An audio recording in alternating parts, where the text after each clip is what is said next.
Vamos agora falar das oscilações eletromagnéticas. Elas são semelhantes, na sua descrição, às oscilações mecânicas, mas não é por acaso. É porque, no caso dessas oscilações, quem executa o movimento oscilatório, a rigor, são os elétrons que vão e vêm e assim por diante. De qualquer maneira, a gente descreve essas oscilações em termos do comportamento oscilatório da corrente elétrica, da carga elétrica e assim por diante. Ora, nós vamos discutir, a rigor, circuitos nos quais nós temos elementos armazenadores de energia. Que elementos são esses? Temos aqui o capacitor e temos aqui também o indutor. São dois exemplos. O indutor caracterizado por uma indutância L, o resistor caracterizado por uma resistência R e o capacitor que é caracterizado por uma capacidade C.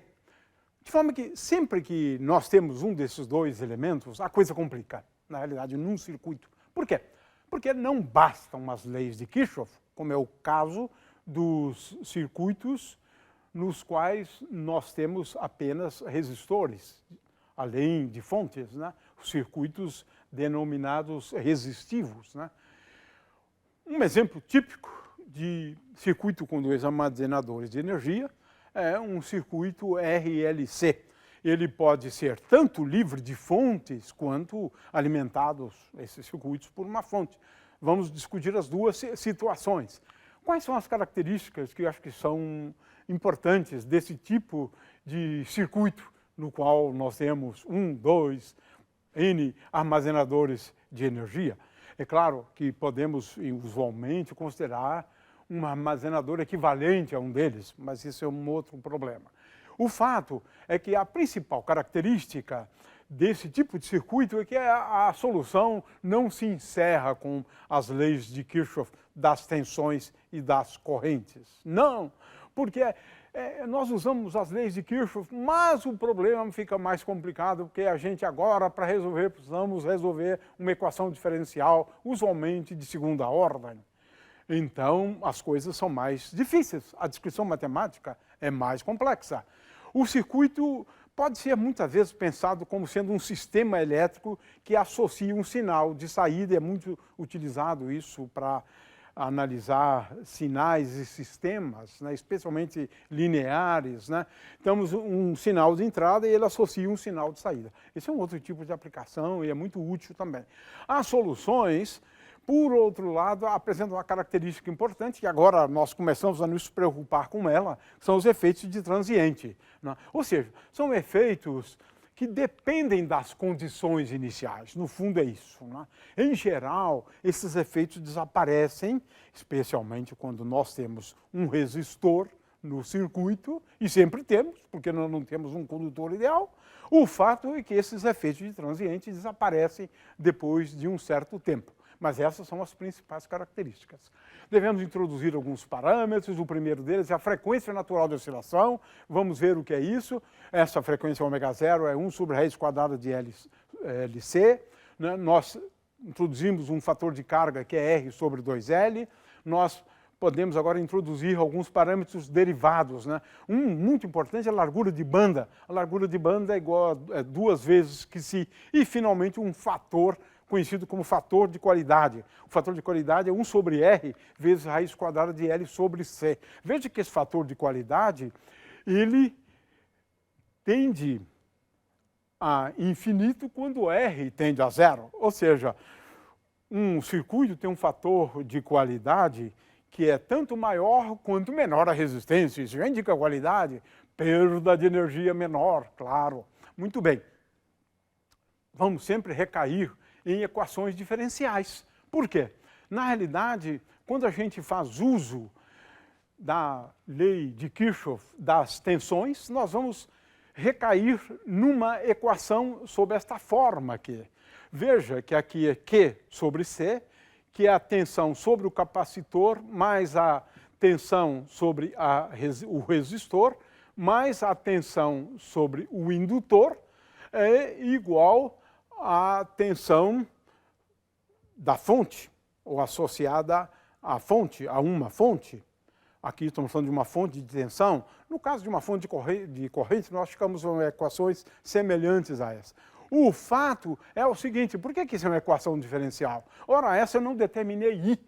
Eu não sei qual é I, qual é a corrente, né, que percorre cada um desses elementos. Eu estou agora considerando esses elementos colocados em série, né? Então a grande pergunta é qual a corrente que percorre, né, esse circuito quando os elementos são colocados em série. É uma corrente única, o valor é I de T. Mas como é que eu determino I de T? Não consegui determinar I de T. Para determinar I de T, eu tenho que resolver uma equação diferencial.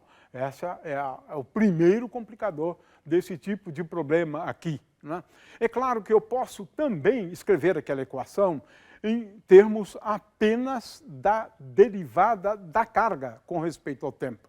dq de t, dq dt é igual à corrente. Então, eu posso escrever a mesma equação, e aqui aparece do lado direito uma função do tempo. Essa função do tempo, em princípio, pode ser qualquer, pode ser uma função periódica, como é o caso de alguns sinais, né?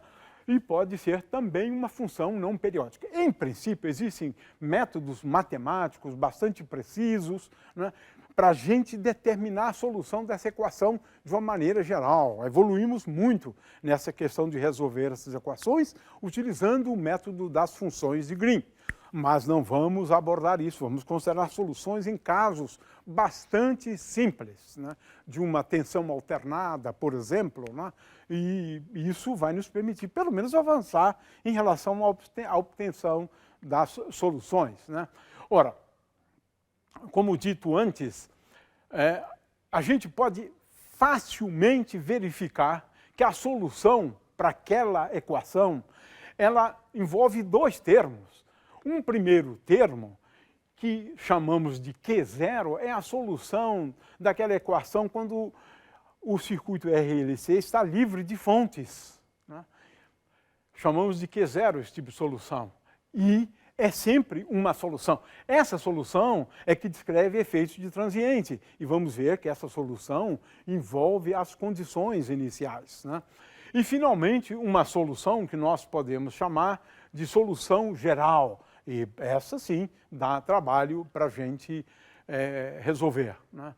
De forma que, no caso da solução que estamos chamando aqui de Q0, são as soluções envolvendo a resposta de um sistema de entrada zero. Ou seja, nós não temos uma fonte, né? Mas elas comparecem nas soluções quando nós temos uma fonte. Esse que é o ponto essencial aqui. A gente não perde tempo resolvendo essa equação, né? É uma equação ou esta, ou derivando essa de cima, né, eu posso escrever uma equação para corrente. E essas soluções dependem das condições iniciais. Quais são as condições iniciais? A carga no instante de tempo t igual a zero e também a corrente no instante de tempo t igual a zero. A gente vai explorar muito essas duas condições iniciais, né? É interessante observar que essas oscilações, como eu disse antes, elas têm uma semelhança muito grande com as oscilações de um oscilador harmônico simples, quando esse oscilador harmônico simples está sob efeito de uma força dissipativa. Colocamos esse oscilador na água, por exemplo, no óleo, por exemplo, e essa força dissipativa é igual a menos B vezes V, né? Então, temos aqui uma figura para ilustrar isso, né? Esses circuitos têm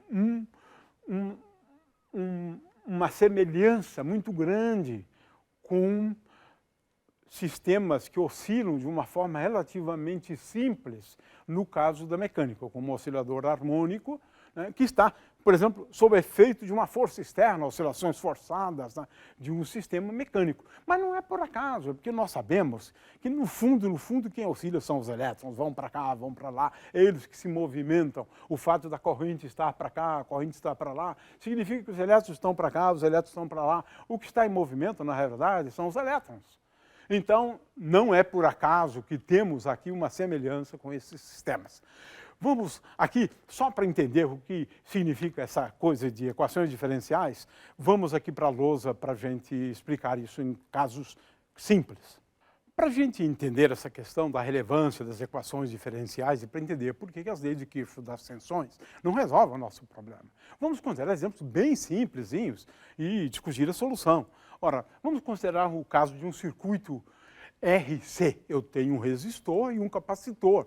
Neste caso, a lei de Kirchhoff me indicaria que Q sobre C mais R vezes I é igual a zero.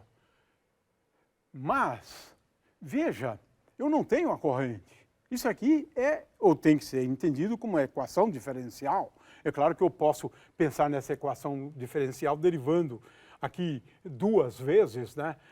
Aliás, uma vez, né, para a corrente e para a carga elétrica. Então, essa equação pode ser escrita como sendo I sobre C mais R vezes DI dt é igual a zero. É uma equação diferencial agora.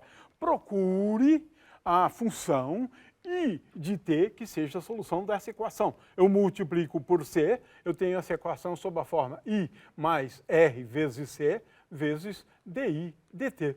Ou seja, encontre I. É isso, eu quero encontrar a corrente elétrica. Não foi suficiente fazer uso das leis de Kirchhoff das tensões. Ora, agora é simples. Essa equação é muito simples. Qual é a função que, quando eu derivo, né, com respeito ao tempo, eu vou obter esta expressão aqui, né? I mais R sobre C dI dt. Ora, eu vou procurar uma solução simples envolvendo a derivada. I é igual a I0 vezes E elevado a menos T dividido por R vezes C. Olha só, se eu derivar I com respeito ao tempo e multiplicar por RC, eu vou encontrar menos I. Portanto, tem uma solução. Encontrei a solução, a corrente. Agora, é claro, eu posso encontrar a carga também como função do tempo e, consequentemente, a tensão sobre o capacitor, a tensão sobre o resistor. Eu tenho, portanto, os dados importantes aqui. Veja, quem é I0? Ora, I0 é a corrente no instante de tempo t igual a zero. Ou seja, a minha solução depende da corrente no instante de tempo t igual a zero, as condições iniciais, né? Muito bem, um outro exemplo é aquele envolvendo um circuito LC. Nesse caso, eu tenho Q sobre C mais L vezes DI dt é igual a zero. Multiplico isto aqui por C, tenho, portanto, que Q, ou melhor, vou dividir por L, né? Q sobre C vezes L mais D2, I é igual a dq dt. D2Q dt2 é igual a zero. Ora, é uma equação que a gente já conhece muito bem no caso do movimento harmônico simples. Vamos chamar de ω0 ao quadrado igual a 1 sobre CL. Com essa definição, essa equação agora adquire a seguinte forma: ω0 ao quadrado vezes Q mais D2Q dt2 é igual a zero. Portanto, a questão é, qual é a função tal que, quando eu multiplico por ω0 ao quadrado vezes Q mais a derivada segunda dessa função com respeito ao tempo, eu obtenho o resultado zero. Eu tenho duas soluções para essa equação aqui, uma envolvendo a função cosseno e a outra envolvendo a função seno. Portanto, a solução mais geral dessa equação aqui é Q de t igual a vezes cosseno de ω0 vezes t mais b vezes seno de ω0 vezes t. Olha, de qualquer maneira, temos aqui soluções que são soluções periódicas, né? E eu posso também escrever isto sob a forma d vezes cosseno de ω0 vezes t mais uma fase φ. É uma outra forma de escrever essa solução. O fato é que essa solução ela envolve duas constantes, A e B, ou, se quiserem, D e a fase. Ômega zero está definido, porque é a raiz quadrada de 1 sobre CL. Ômega zero é a frequência natural de oscilação do sistema. O fato é que essas duas constantes eu posso determinar a partir das condições iniciais, que no instante de tempo t igual a zero e a corrente no instante de tempo t igual a zero. Para o que segue, nós vamos fazer uso de algumas propriedades de números e de funções complexas. Ou seja, um número complexo ele é caracterizado por duas componentes, uma parte real, uma parte imaginária, e eu escrevo z igual a A mais IB. E eu posso sempre escrever um número complexo como sendo igual ao produto do módulo. O módulo é raiz quadrada de A2 mais B2, vezes E elevado a Φ. A fase é o arco cuja tangente é B sobre A. I ao quadrado é igual a 1. Lembrando, é uma propriedade dos números complexos, ou seja, para um número imaginário puro, I ao quadrado é igual a menos 1. Também quero lembrar que E elevado a I ômega t, agora é uma função do tempo, eu posso escrever como uma soma de uma parte real, que é o cosseno de ômega t, mais I vezes seno de ômega t. A gente vai sempre procurar soluções sob essa forma aqui. Alguma coisa vezes E elevado a I ômega t. É sempre assim. Do que a gente vai fazer em seguida, a gente sempre procura soluções complexas. E aí a gente toma a parte real, pode tomar a parte imaginária. A solução é uma constante vezes a solução envolvendo a parte real, mais uma outra constante vezes essa solução da parte imaginária. E assim vai. Por exemplo, nesse caso aqui, eu poderia começar com uma função daquele tipo, ômega 0t, e chegaria a essa conclusão, como eu já havia feito lá na lousa. Né? De forma que, no caso dos circuitos, muita gente leva em conta a energia. No caso do circuito LC, como não tem uma resistência, a energia eletromagnética ela é conservada com o tempo, porque não há nenhuma razão para haver dissipação da energia. Né? Muito bem. Agora vamos considerar o caso dessa equação aqui. Eu tenho uma fonte de tensão, né, alternada, por exemplo, poderia ser uma corrente também. A equação tem essa forma aqui. Agora eu começo os truques. Né? Eu escrevo V0 vezes cosseno como V0 vezes I elevado a I ômega t mais Φ0. Esse é o primeiro truque. E agora considero uma solução para esta equação aqui. Agora eu estou falando de números complexos, soluções envolvendo números complexos. Né? Então, depois eu tomo a parte real, depois eu tomo a parte imaginada. Esse tipo de solução, por outro lado, quando eu considerar sem a fonte, vai levar em conta os efeitos de transiente. Então, a solução leva em conta os dois efeitos. No caso da solução da equação homogênea, quer dizer, na qual eu não tenho uma fonte, né? A solução é simples. Veja, eu proponho aquela solução e agora eu tenho que determinar essa frequência ômega. É uma proposta de solução. E nessa proposta o que você tem que fazer é buscar a solução. Olha, esse ômega aqui é a solução envolvendo as raízes de um polinômio, mas esse polinômio agora envolve números complexos, precisamos utilizar I ao quadrado igual a menos 1. Mas, de qualquer maneira, é aquela velha história, né? As raízes são mais ou menos, aliás, B mais ou menos raiz quadrada de B2 menos 4AC dividido por 2A. É isso que a gente faz aqui. Chegamos, portanto, a duas raízes, ômega mais, ômega menos, né? E agora a gente precisa analisar três casos, né? Porque esse número aqui pode ser um número imaginário puro, dependendo dos valores de LC e RC. Então, temos três casos a analisar. Uma de oscilações superamortecidas. Esse caso é quando R é maior, RC, né, ao quadrado é maior do que 4 vezes LC. Né? Nesse caso, esse número aqui é um número imaginário puro. Consequentemente, a solução envolve duas exponenciais, né? Ambas decrescendo com o tempo. Né? O fato é que esta é a solução, né, que a gente Tem, né?